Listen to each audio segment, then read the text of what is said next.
Bonjour Jocelyne, donc tu as eu la gentillesse de bien vouloir venir témoigner puisque tu ne pourras pas être là lors de la conférence sur la preuve de vie antérieure et les expériences que tu as pu revisiter par le biais du Rebirth. Donc voilà, tu es ici au cabinet et puis bien voilà, je te laisse raconter un petit peu comment ça s'est passé et quelle a été cette expérience. Bonjour, donc je m'appelle Jocelyne Prioux, je suis une cliente à Sylvie depuis très longtemps et j'ai donc fait entièrement confiance à Sylvie pour cette expérience vers les vies antérieures. C'est une expérience assez enthousiasmante, je n'ai pas du tout appréhendé. Je me suis donc retrouvée en hypnose, mais en hypnose quand même consciente. Et voilà, mes vies antérieures, eh bien, j'en ai vécu trois pendant la séance d'hypnose. La première, c'était une séance pendant le Moyen Âge. J'étais une sorcière qu'on avait mis sur le bûcher et qui était en train de brûler. Mais c'était une brûlure, je ne ressentais pas les Voilà. brûlures. Je ressentais, disons, l'enthousiasme d'être brûlée pour ce que j'étais, pour ce que je représentais, pour ce que je croyais. Donc, je brûlais. Et puis, petit à petit, je me suis retrouvée dans une autre vie antérieure. Et là, j'étais une viking. Une viking en train de combattre. Alors, je ne sais plus comment je m'appelais. Je pense que ça devait être Lagartha ou Oui, un quelque truc chose comme comme ça, ça. oui, tout à fait. Et donc, je battais. Je me battais, mais avec vraiment férocité. J'étais une belle femme, mais je me battais comme un homme. Alors, Voilà. est-ce que tu peux aussi nous raconter le fait d'avoir chanté à un moment donné, puisque c'était parti sur un enthousiasme où cette viking aussi chantait à tue-tête. Est-ce que tu t'en... Alors, je me souviens, oui, que je chantais parce que j'étais une sacrée révolutionnaire.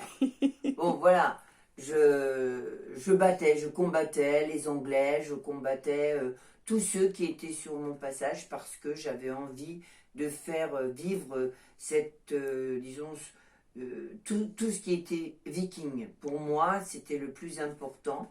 Nous étions un peuple, alors bien entendu, avec les dieux, bien sûr, qui luttaient contre le dieu que les autres voulaient représenter.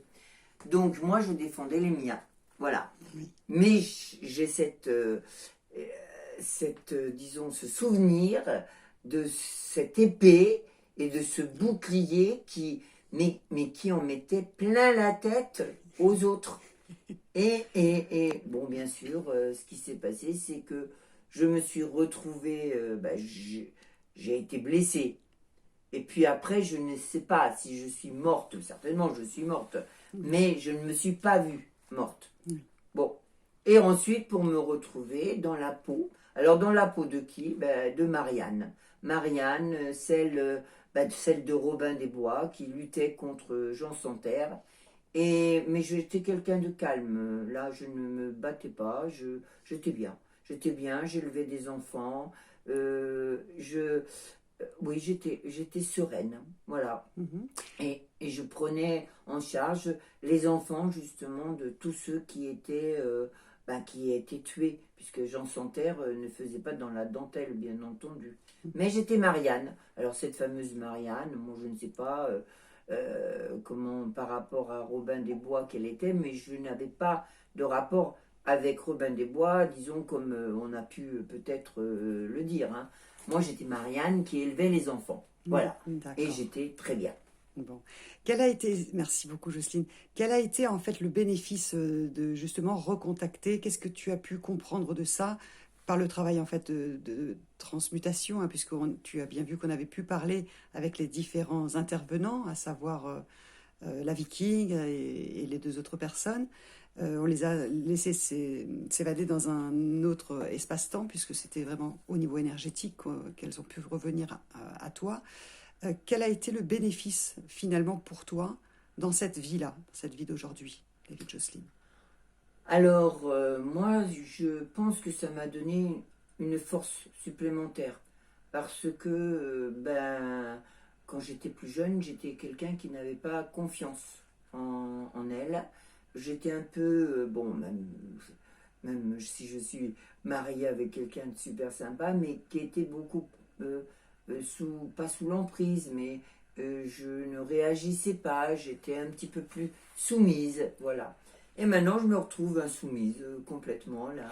Ça fait un petit moment quand même que je le suis. Mais ça m'a apporté quand même un bien-être. Je sais ce que je vaux, je sais qui je suis, je sais ce que je veux et je sais surtout ce que je ne veux pas et ce que je ne veux plus. Voilà. Donc D'accord. c'est ça qui m'importe. Et les relations avec les autres personnes, je m'impose, mais m'impose dans la douceur. Ce n'est plus la viking, c'est plutôt la sorcière qui est là, qui se consume, mais qui à la limite est contente de se consumer.